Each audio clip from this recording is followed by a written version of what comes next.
It's so hard to get money for this. We applied for over 8 grants. You get turned down from a grant over a small thing. Mm-hmm. And lately it's because we feed migrants.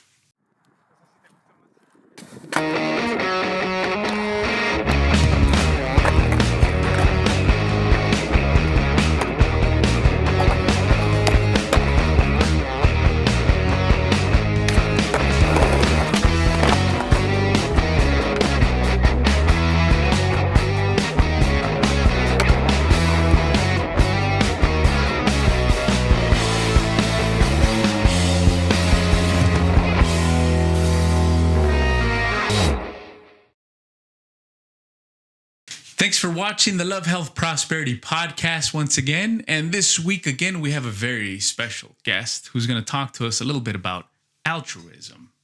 Not all heroes wear capes, they say, right? And you know what? I sometimes find it very difficult to find people that inspire me, in spite of having the internet and seeing that there's a lot of really cool things out there. There's also a lot of negative things out there. But as I was scrolling through my feed on Instagram, I ran into Miss Coleman, and she really inspires me to really look outside of the conventional to help people out, because I think that us that are wanting to help people out, it's more of a vocation, and we really want to be able to inspire others to do the same thing. So without further ado, from Bookie Mommy's Helping Hand, we have Cheree Coleman with us today. Good morning. How are you? Good. Awesome. So cool that you're here with us. You truly do inspire a lot. And I want people to understand that, because like I was mentioning right now, it's just very difficult nowadays to find motivation and inspiration. Speaking of which, what motivates you? That little 8-year-old boy. Soon as I hear his feet hit the floor in the morning, I'm like, he woke me up, or he got up before me. Adorable little guy. And it's just, he's an old man trapped in a little kid's body. Why do you say old man trapped in a little kid's body? Because he's just so old. Like, he have an old soul. Okay. And he just been that way ever since he was a baby. Like, he was a late crawler, a late walker. Mm-hmm. He was just late in but we just call him like, oh, he's just an old man. Wow. And I always joke, because my husband, we had him late in life. Like, my oldest is about to be 26 and my daughter's about to be 22. So here I am starting over, and I got this little 8-year-old, and it was just during the pandemic. And I was like, I can't believe I really had another baby just late in life. Wow. Well, congratulations to you. That's a huge blessing. Yes, that's my old young son. What has he taught you about life? Patience. Mm-hmm. Patience that I did not have in my early 20s that I have now in my early 40s. Just patience, and just, I wasn't more, like a lot of affection with my older 2 kids. I was always on the go, like, let's go. But in the morning, like, I get up, I sing to him a goofy song. Mm-hmm. Before he gets out the car every single morning, I have to do this announcement. Uh-huh. And we've been doing it since he was actually started doing COVID. We had a microphone. Okay. And literally every morning before he gets out the car, I have to say, ladies and gentlemen, boys and girls, I'd like to welcome you to the 2022-23 school year. This morning, we have yours truly, the smartest second grader in the whole wide world. Ladies and gentlemen, give it up for Wilbur, Bookie, Coleman III. Bum, bum, bum, bum. And the round of applause goes off. And I do that, and he'd be like, thank you, Mom. Have a good day. But I have to do that every single day. Yeah. And one day his dad, I had surgery back in October, and his dad had to do it. He was like, Dad do not know how to announce me at school. Yeah, he doesn't know how to give me that. It's just to get out the car, that boost in the morning. Mm-hmm. So it's just important. Something to get him going. Yeah. It kind of sounds like you got a good rhythm going with him there, huh? Yeah. Yeah. He don't like change. Yeah. Well, who does, right? It's scary. Yes, it is. Very. It's very scary. You mentioned you have 2 older kids, right? Mm-hmm. And you were a little more chop with them, right? Yes. Like, clean your room. Do this. Do that. Mm-hmm. And I'm like, oh, Wilbur, did you clean your room? No, not yet. Okay. The other 2, I was like, did you clean your room? Okay. What did I tell you to do? That's where the patience comes in. You said that he's taught you. Yeah, so now I have the patience. Oh, wow. And they always, he get away with murder. He get away with this. He get away with that. They like, you used to give us a whooping. We used to get popped. I'm like, well, I have a good aim. I just throw stuff at him. Because I don't want to get up. Like, I'm too old to be getting up chasing him. Yeah. It's definitely something that I think a lot of families go through, right? Yes. The oldest child is the one that gets all the... yes. it gets all the scolding, right? Yes. And then the younger one, all of a sudden, he gets away with everything. Yeah, and the rhythm of things, though, the fact that you wake up with them and then you sing a song and then you introduce them to go to school. Yes. Those are essential things these are tools that a lot of people just don't know about that I think are extremely valuable, right? Yes. Yeah. The way you start off your morning is extremely important.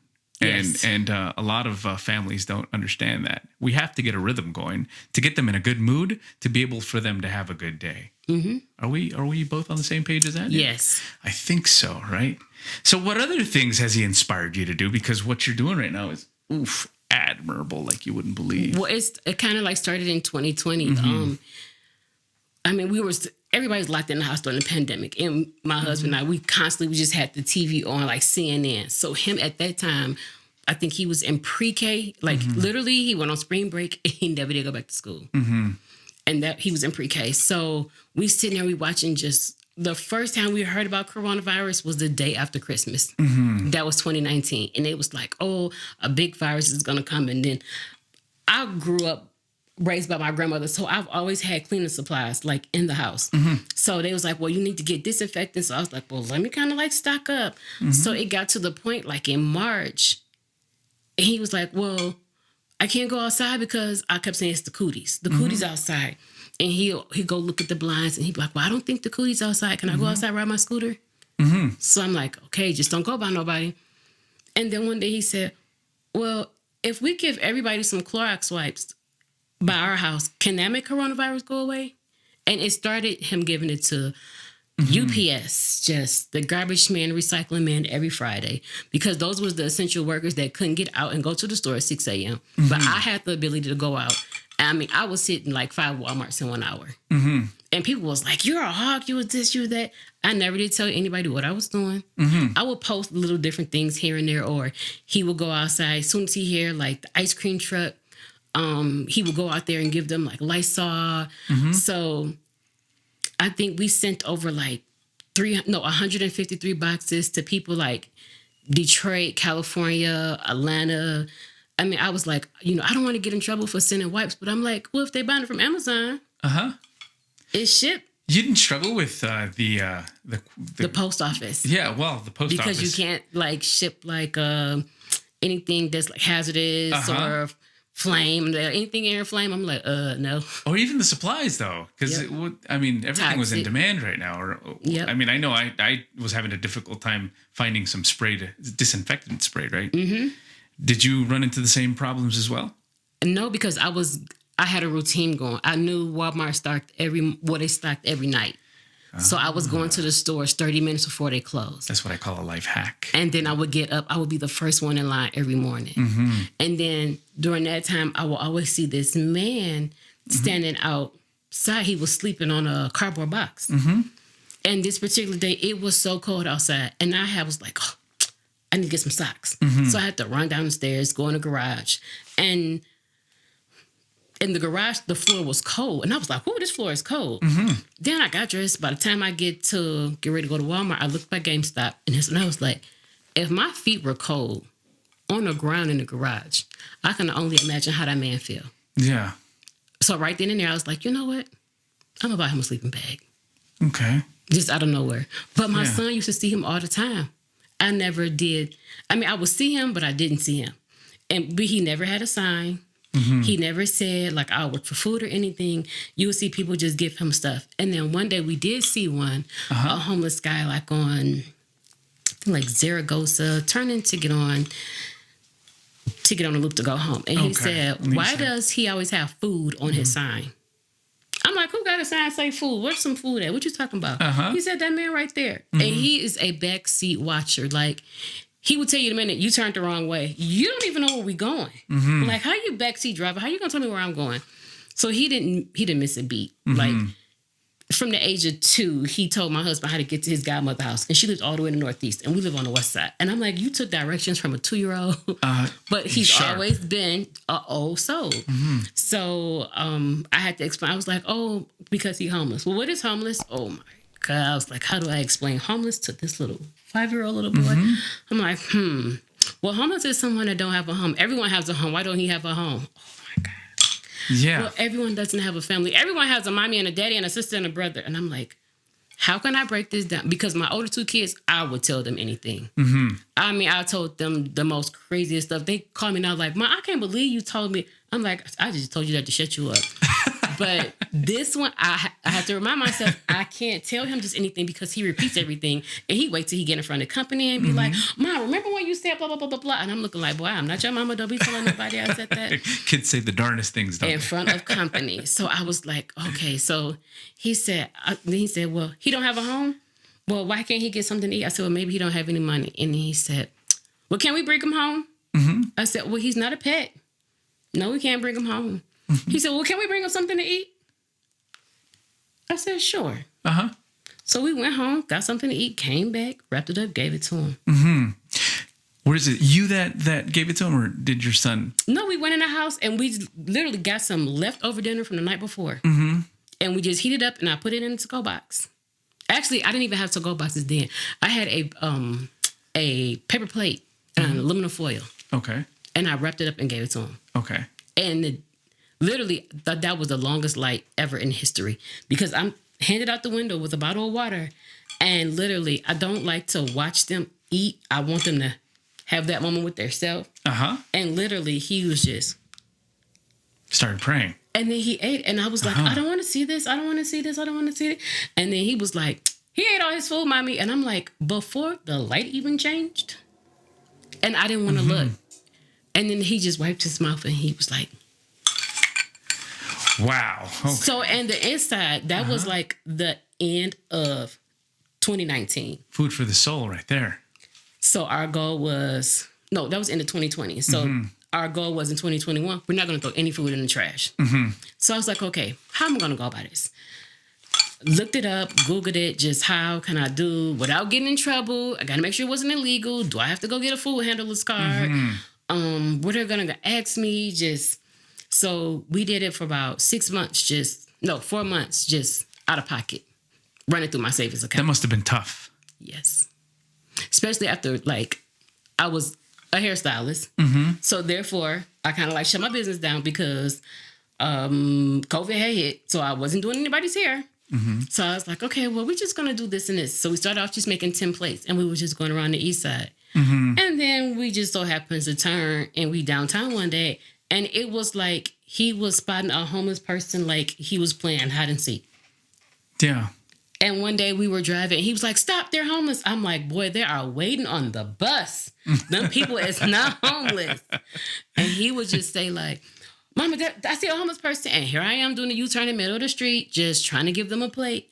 It started off with 10. 10 turned into 50. 50 turned into 80. By this time, I'm like, okay, I'm just going out on Sunday. Sunday, this is not your last supper. It was just something simple and neat. This is not your last supper. That's beautiful. How does it make you feel when you go out there with your son and you're doing this work? I don't know. It's undescribable because it's like now, I'm not saying it's my job or it's my duty, but it's kind of like a passion. Like, if I don't feed them, who will?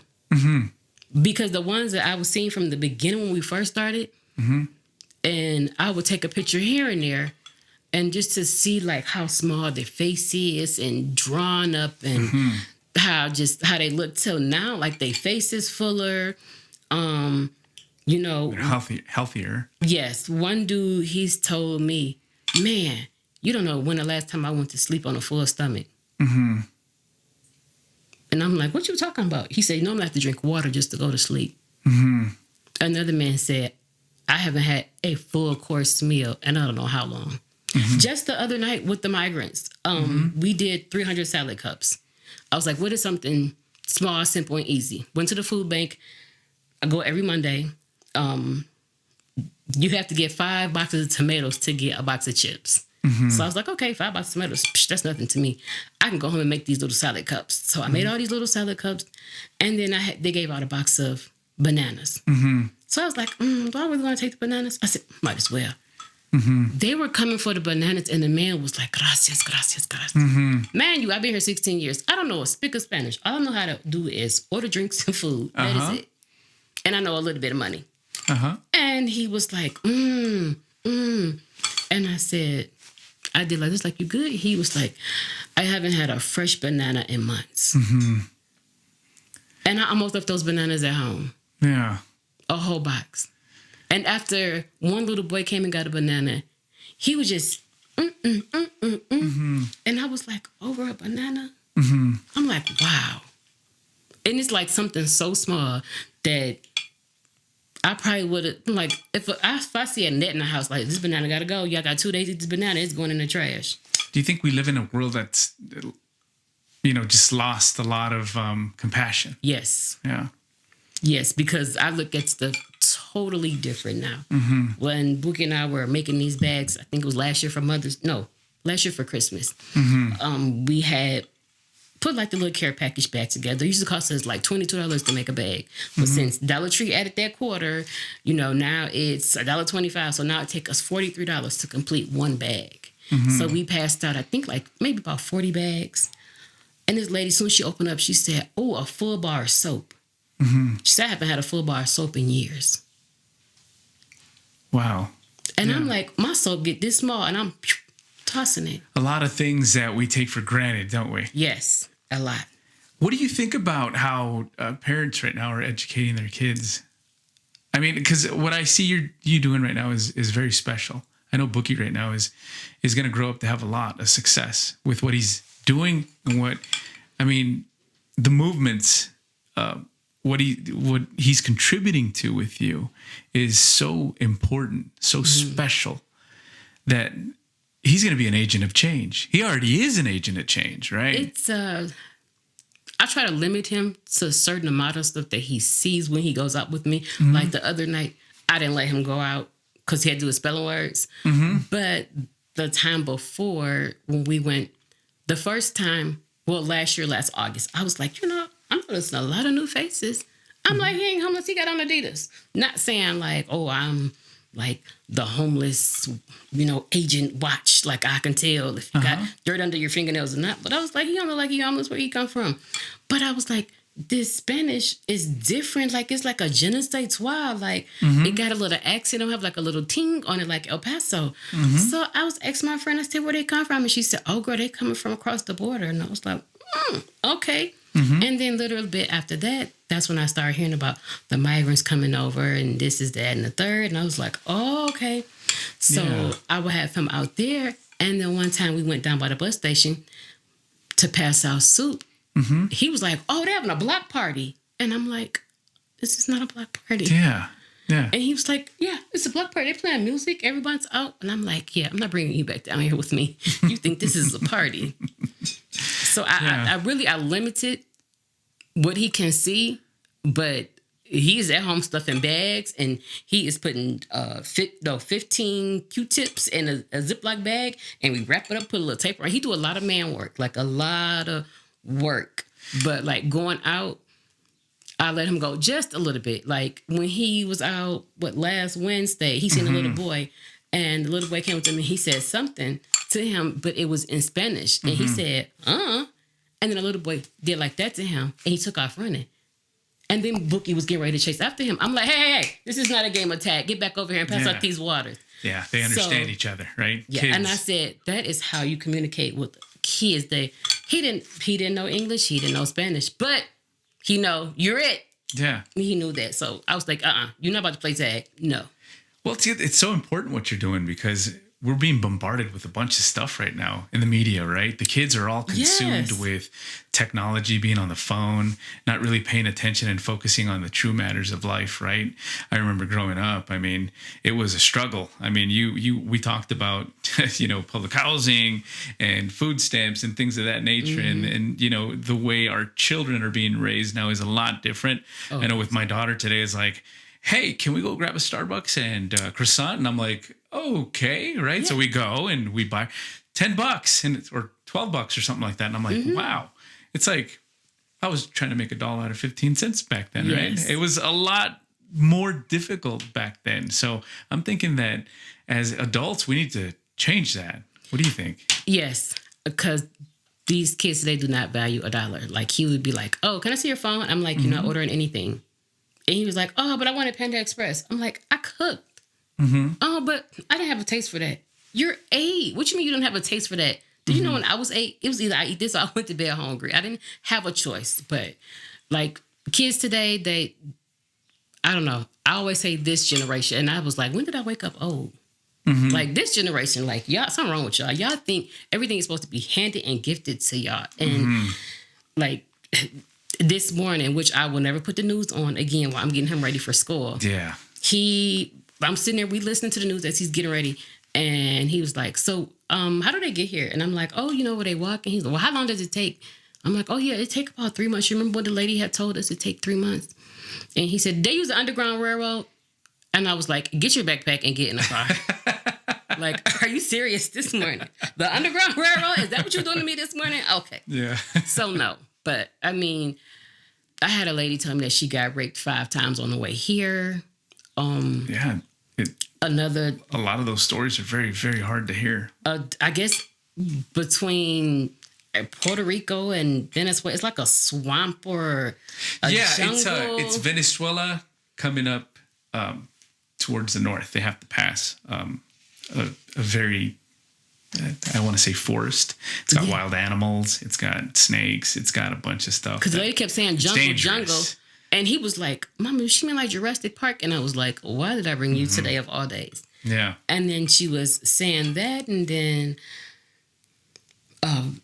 she said like they had to grab onto the branches and go. And like her mom slipped, but they had to keep going.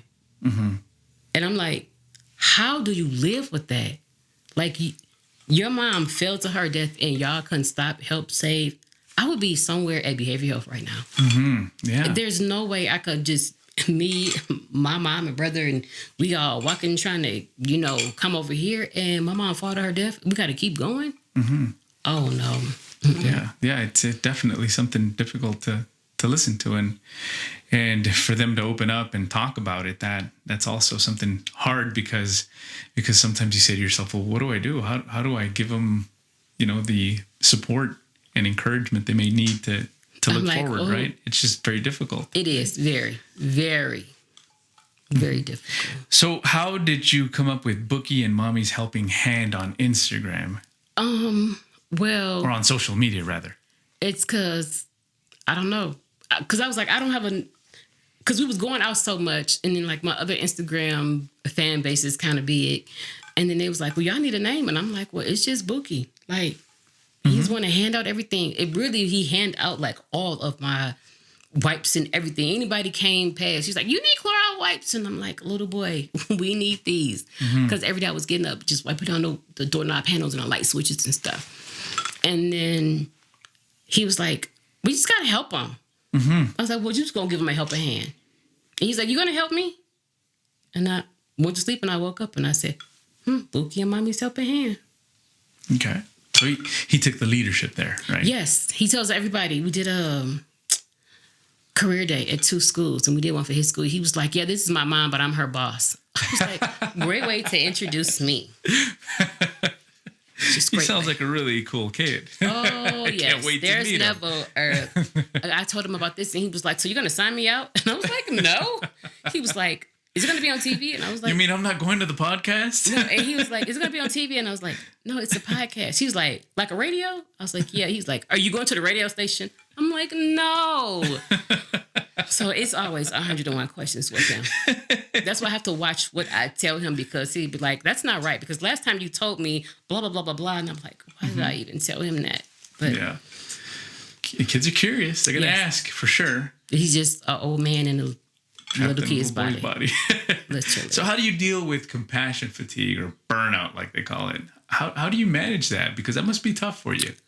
I was looking at a picture that you had. I mean, you had your car, and then you had a bunch of supply. Well, a lot of food that you were giving out. It's heartbreaking when I run out, and I'm like, this is the last one. And I had like, when they had like first came, I was like, oh, I just make 100 plates. And literally, I'll have like maybe about 12 left over. But I passed out like those 100 plates, and I was like, somebody having a family reunion? Where are these people come from? Yeah. And they were like lined up down the alley. And so it's like those moments like there where I have to drive all the way back home on the east side, face full of tears, trying to figure out where these people come from. I don't have enough food. Are they gonna hate me? The next time I come, is they gonna try to rob, stab, jump me, or say, "Hey, you didn't give me a plate last time." But luckily, I haven't had no problems. Thank God. It's heartbreaking. So now I'm like, who do I ask? So I'm like, okay, well, let me keep begging on social media, and then I'm about to keep going to these different food banks. So how's that working out for you right now? I know that you were featured in social media, and your videos were placed there. What was the reaction from the public now that they know that you're doing all this really good work? It was a big shocker because literally it was Wednesday and I was prepping the 300 cups. So I'm in there chopping up onions and cucumbers and stir. My watch keep going off and I'm like, oh, it's just my oldest son. He sent me a video through Instagram. But I was like, why he'd be sending to this page? So it's like Bookie and Mommy helping hands. I'm like, Then I'm sitting there. I'm an old soul myself. I'm sitting there watching Punky Brewster on my iPad. Old Punky Brewster from 84. 80s, yeah. Or 85. So I'm just like on season 6. So then I turn my back to greet the vinegar and I hear ding. And I said, why's my Cash App going off? And it was like $25, just thank you for the work that you're doing. Wow. And I'm like, what is happening? Like, where did this come from? Then it's like an email. GoFundMe, just $100. I was like, hold on. Pause, Punky Power. I'm like, I had to go get my phone. Like, what did I miss? And it took me 12 minutes to figure out what really was going on. And I'm like, well, who tagged me? So then I'm strolling. Then I'm trying to look. And then I got all these new followers. So the notification is bumped. So I couldn't find it. So I was like, okay, you know what? Calm down. I said, let me go to FitFam. Let me see. And then I looked and I was like, that is the back of my nappy hair. I said, what we got going on here? So then I started reading the comments. I was like, oh my God. And then instantly I just sat on the couch and I just put my head down and I cried for about 20 minutes. It was powerful. Yes. Because I was like, Bookie and I, even though we're a nonprofit, it's so hard to get money for this. We applied for over 8 grants. You get turned down from a grant over a small thing. And lately it's because we feed migrants. If we are applying for a homeless grant and I state that we feed vets, we get bumped out of that category. If I apply for a grant, I only can feed vets. So I'm like, I threw in the towel so many times and literally the Lord threw it right back. He wet it and threw it back and hit me in my neck. So I was like, okay, I can't give up. Because then Bookie gonna be like, well, it's Wednesday. Why we not going out? And I got the coolers and I got this, I got that. Were we not gonna make any plates or what we making today? So it's hard asking for help. And people always say, I want to help. But then they find out who you help and they're like, ooh, Like, I woke up to some mean DMs and I'm like, I'm glad I got tough skin and I'm from Detroit. Because the stuff y'all see, I'm like, you know what? I'm going to keep you in my prayers. Yeah. That's one of the things that I have to give you praise. There's so much hate out there, so much division out there. They're not looking at the big picture, unfortunately. And what I love about what you're doing is that we're not looking at, what political party you're following. We're not looking at, causes. We're human. At the end of the day, we're here to help each other out. Yes. We're here to make sure that we extend that hand because that's compassion for you. That's what we do. We help people, right? So I really want to thank you on behalf of a lot of people with all the work that you're doing. And please, don't be discouraged. I know how difficult it is. Oh, no. I got thick skin. And it was like, where was she at when the homeless was hungry? Right there. Like, man, Bookie and I passed out, like, we call them, he found them on YouTube. It's called cornbread bowls. So it's like a pan of cornbread, and you're supposed to cut the center out and put, like, the macaroni and cheese, the greens, and this and that. And I demonstrated and tried to do it so many times. I'm like, well, we just gonna have to cut half of it out. So we cut half of it out. I mean, and we pass those out for Thanksgiving. And then there's like, can you bring those again on Christmas? And I'm like, I do all this cooking in my house. And I'm not a chef. I tell people, I know how to make something to eat. But I am not a chef. Like, but I cannot read the box and cook something. I think that's my attention span is too short. Like, I have to cook stuff by scratch. You just have to do it. So when they kept asking for those, and then that's when, like, the migrants was like, and then, man, he said, Popeye? And I was like, yeah, it's kind of like a Popeye. So now, like, well, they're not here no more, but they was like, Popeye. I'm like, no, we ain't got no Popeyes today. Just, I don't have no chicken Popeye. Like, no, those take a long time. Luckily, I know you served chicken. I saw an image. Yes, I had got a restaurant on Mesa, MD 305. They had donated a case of chicken. So they had donated a case of chicken, and then I had... Major props to them, by the way. Yes. That's really cool. And then I was like, well, you know what? I can run to Sam's to get some more chicken. And then I looked, and my Sam's card had expired in April. And I'm like, this is where it was like, how do I choose to renew my Sam card that was $100, but then I'm taking away $100 worth of chicken. So I was like, let me just go to Walmart. So then I just went to Walmart and got some more chicken. And then people was like, how you know they eat chicken? How you know everybody want a taco every day? Like, I'm like, why is the chicken on top of the brownie? Why you not over here helping me put it in here? Do you have a better way to do it? And I was like, I'm lucky I don't have, like, oh my God, they being so mean to me. I mean, literally last night, I actually went through all the comments. And one person was like, don't feed the pigeons. I was like, let me just block you. Because you're going to make I'm going to have high blood pressure. And I'm not even one that go back and forth with social media. Like I said, you can have a whole conversation by yourself. Like, I will let you go on and on and on. You can keep typing till you have no thumbprints messing with me. I do not care. Why do people do that, though? Why instead of helping, I mean, why? It's so easy to pick up your phone, right? And to have an opinion, right? But to actually be out there and helping people out, that's... And I was like, oh my goodness. Just, where y'all come from? Just your mama ain't give you enough hugs when you was a kid. Just, I think that's probably it. Just where your mama at? Let me talk to her.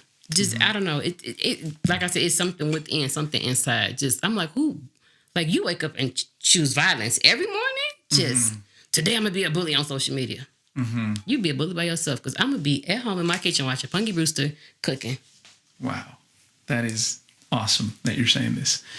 That's why you're truly an inspiration. And I know for a fact that Giselle and Arturo are looking at you right now and they're saying, wow, they're really enjoying this conversation, because this is what we need in this world.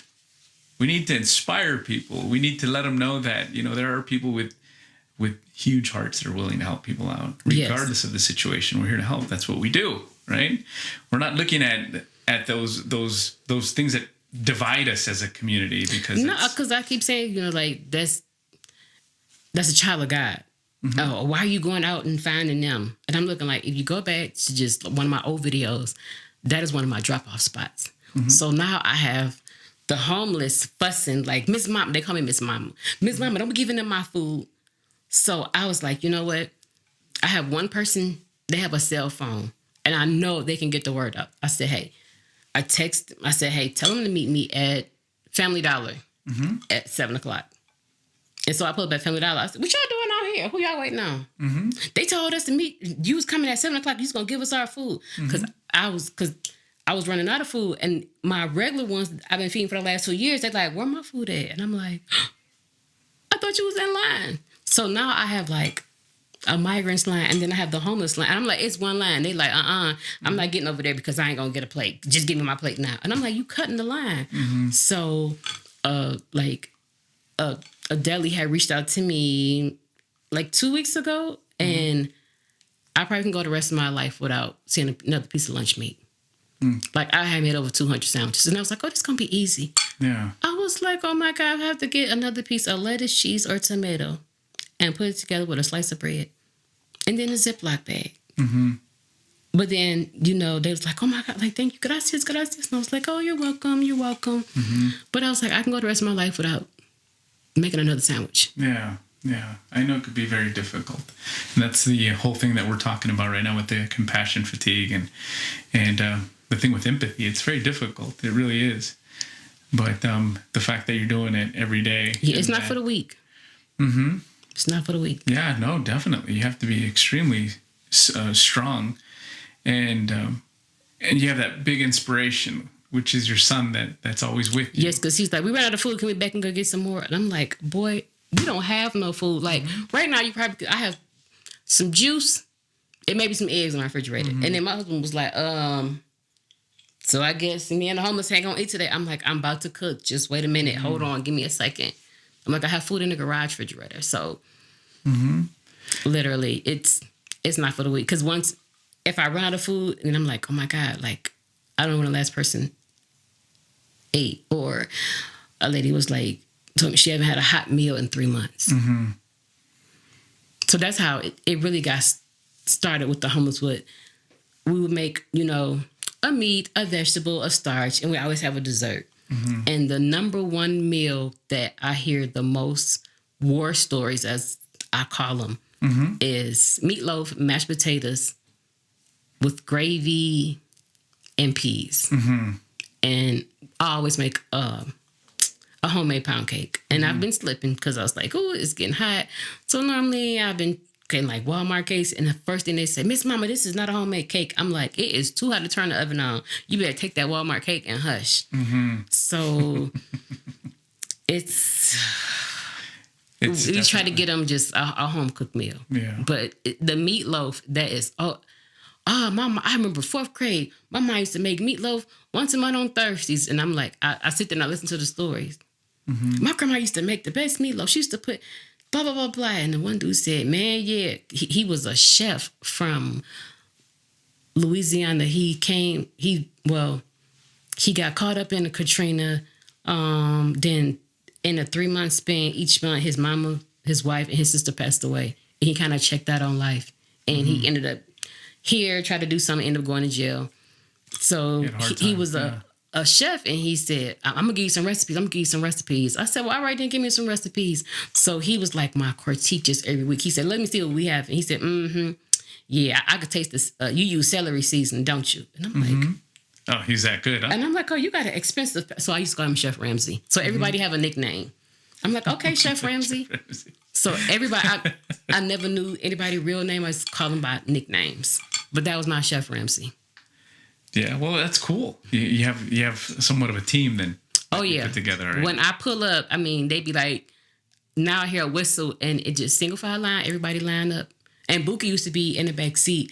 Line up, come and get it. And I'm like, all you need is a spoon and a pot. And go ding-a-ling-a-ling-a-ling-ling. That's it. Because old school. Literally, he be like, hot food, come and get it. And I'm like, can you hush? The adventures with Bookie. Yes. It's never a dull moment. Never. How do people get a hold of you? Through social media. I have like 2 ladies that keep going back to the video from they seen on the news during Thanksgiving. And somebody told me they found me on YouTube. And I'm like, who got me on YouTube? That's cool. But just social media, like I guess Bookie and I've been flying under the radar so much. So when I was in Walmart and somebody was like, hey, like, how you doing? I gotta take a picture with you. And I was like, who am I? Why you gonna take a picture with me? Like, who am I? Because really, I'm a shy person, but I'm like a comedian at heart. Like I hate to see somebody like sad or anything because I'm gonna find a joke out of something because I don't like to see nobody just sad or depressing or nothing like that. So I'm like, no, don't. I don't know. Yeah. I just be your light, your sunshine. But if somebody wants to volunteer with you, are you open for that?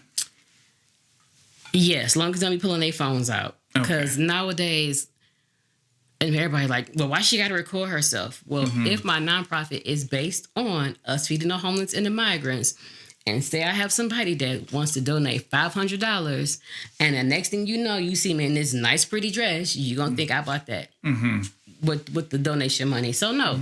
So, I show a lot of us loading up with Bookie in the back, you know, I might take a snippet of the ones that I know that be like, Miss Mama, you ain't gonna make no video of me. And I'm looking like, my people tired of seeing you talk crazy. So I do stay out there with them and have a conversation. But I try not with the migrants because, like I said, they coming over here for a reason. That mean they running from something. They want to be hidden. They don't want to show their face. So I try to respect them on not recording them so much. But I have to show what we're doing because it's like,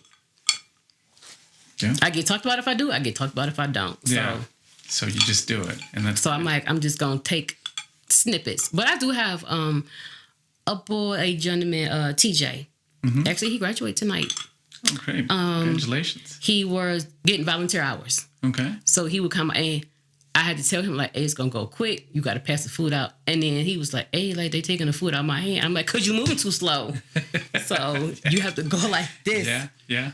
It's like a lunch lady. The pace changes for sure. Yeah. So long as, people say, I want to help, I want to volunteer. Not if you come out there to record. Okay. So just straight up volunteer. Volunteering. And yes. that's it. Cause you're But right. it's like, I do it so quick and I'll be like, well, I really don't need no help. But I do and I don't, but I do. Cause when we pull up, it just goes so quick. Yeah, it does. It just goes so quick. And I'm like, oh. And I hate for somebody to come from like Horizon to come and they pass out, 100 waters, but it's going to be like within 3 minutes. Yeah. And it's so important that you say that because it's like as soon as you park your car, it's like you blink your eye and that's it. That's it. And then, so my husband was out there recording me and I don't even know what made him do that. Maybe because, he probably talk about you. My wife admires you. Yeah. No, because he told me I can't cook. And I'm like, he means that. I know over 200 people that like, she can cook. So it's kind of like he just recorded me. And that's why you didn't see me like turn around and look or say anything. Like that was real. That was genuine. That was me passing out the food. And then when we went back, my son was like, hey, Mom, can we get that little boy some Hot Wheels? And I'm like, here we go. I mean, he went upstairs and was trying to pull up all his... I'm like, hey. We're not about to do this. Altruistic. So I try to put everything like in bags. When people are like, oh, I want to give them this, I want to give them that. Try to have it already bundled up because it's not like they got nowhere to put it. So if you put it inside of a bag, they can carry a bag. That's because that's what I do with the homeless. Like they be like, oh, I want to give them this and this and this and this. Okay, well, they don't have nothing to put it in. So I kind of put everything like on a large Ziploc bag or one of those little backpacks. Oh, great. For those that are watching this, how do they get a hold of you? Like, what's the easiest way? Through Instagram? Instagram, Facebook. You can Google me. No, I'm not Googleable. It's probably some crazy will pop up. But yeah, through social media. Okay, perfect. You're definitely a very beautiful person. Thank you. Beautiful soul. And may God bless you in all your projects, and we hope that this podcast is going to help out with making sure that we got more eyes on good people that are doing good things in this world, because by far, this has got to be one of the most interesting conversations that I've ever had. So I want to thank you for that. You're welcome. I'm glad Bookie's not here because it would have went left. Is there anything you'd want to add before we wrap it up today? Just donate. If you see a homeless person, don't turn your head. That is like the number one thing they told me, that they feel disrespected. Like if, you see a homeless person, don't try to like hurry up and lose eye contact. Because I don't know. They said from the ones that I talked to and interact with, they said that just do something to them, make them feel better than what they already feel. Yeah. Well, thank you for your words. And ladies and gentlemen, Miss Cheree Coleman on the Love, Health, Prosperity podcast. Thank you guys for watching. We'll see you guys next time.